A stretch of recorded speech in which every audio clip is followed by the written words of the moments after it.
decision is still unanimous. The rider is notified and they're given an opportunity to explain why that profile looks the way that it did. That explanation is then given back to us experts. So we have the profile in one hand, we have the athlete's explanation in the other hand.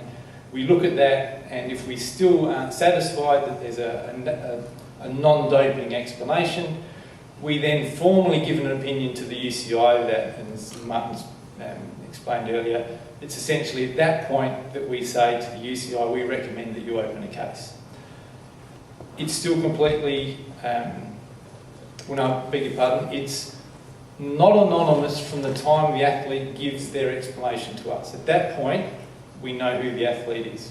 Obviously, when an athlete's writing an explanation, it becomes impossible to maintain anonymity.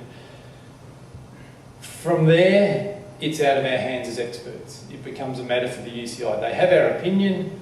The Anti-Doping Commission then decides whether or not to open a case. If they do open a case, they notify the athlete, the federation, and it proceeds as a conventional, not a conventional, that's not the right word, but it proceeds in the same manner that any other adverse analytical finding would be.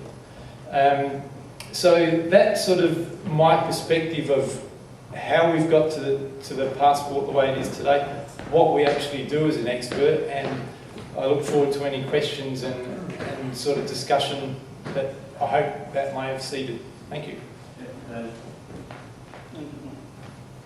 Just before you was leaving, just one question, because I'm always inclined to bow when I hear the word expert. So when you say there are 9 experts sitting on the panel, could you just clarify how were those 9 experts recruited? Well, the reason why I'm asking that is that I tend to believe that Claes is also an expert. And if he was sitting on that panel, you would never have 9 who were agreeing on the outcome.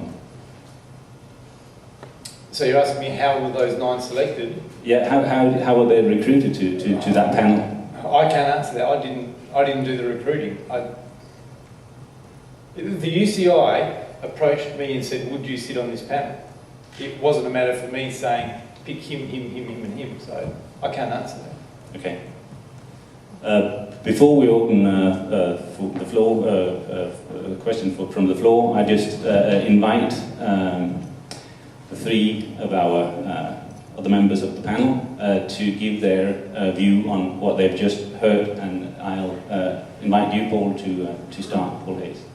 The 2 things that jump up at me, initially from a legal perspective, are dealing with burden of proof, which Martin touched upon. I think, in fact, I'll go one step beyond that. The process is troubling for this reason.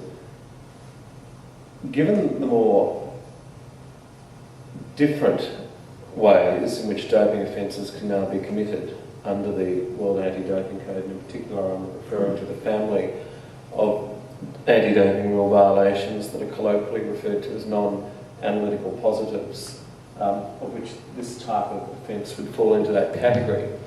The legal process in itself to ensure a fair outcome is much more involved. So you're left with the prospect of, if there is a challenge to the expert's finding, and I'll deal with any, and this is absent the procedure set forth in the WADA's most recent operating guidelines for biological passport. I'm turning now to the actual conduct of the hearing. You're looking at something which should be a relatively, in a perfect world, a relatively straightforward procedure which could take days. You could be there for 3, 4, 5 days in the Court of Arbitration for Sport, while your experts beat the living daylights out of each other, and then all of the things which flow from that, and then you might be running also the additional types of points as to flaws in the actual test itself, or further than that, the scientific procedure, and all these types of things that can cast doubt on the outcome. So, I mean, if you do fall into that category where a doping offence is alleged to have occurred, irrespective as to whether or not the biopassport withstands the scrutiny of lawyers and whether or not the UCI can successfully prosecute an anti-doping rule violation with the biopassport, the process in itself is going to be lengthy and it's going to be expensive. And my fear for that is for amateur athletes, such as track riders, already in the Court of Arbitration for Sport. The hearing fees, forget about lawyers who'll do cases pro bono for amateur athletes. There's plenty of capable people around who'll represent amateurs pro bono. But the costs that everyone faces that are being imposed by the Court of Arbitration for Sport to convene arbitral panels are now becoming quite steep. These are going to be lengthy hearings, so you're going to have increased panel costs. And then there's going to be the costs of retaining experts. And then if you're a professional athlete, there's going to be your lawyer's fees on top of that. So the legal procedure is going to be much more involved, akin to running what is effectively a significant hearing as you would in a state court. Now, that's, from one point of view, it's going to ensure a just outcome because they're the checks and balances you need in the hearing. But my real concern is for amateur athletes, bearing in mind that what's involved legally to either prosecute a case to what we would call legally to a reasonably high Brigginshaw standard, dealing with that standard of proof case, or alternatively challenge a case brought to see whether or not it doesn't meet that standard.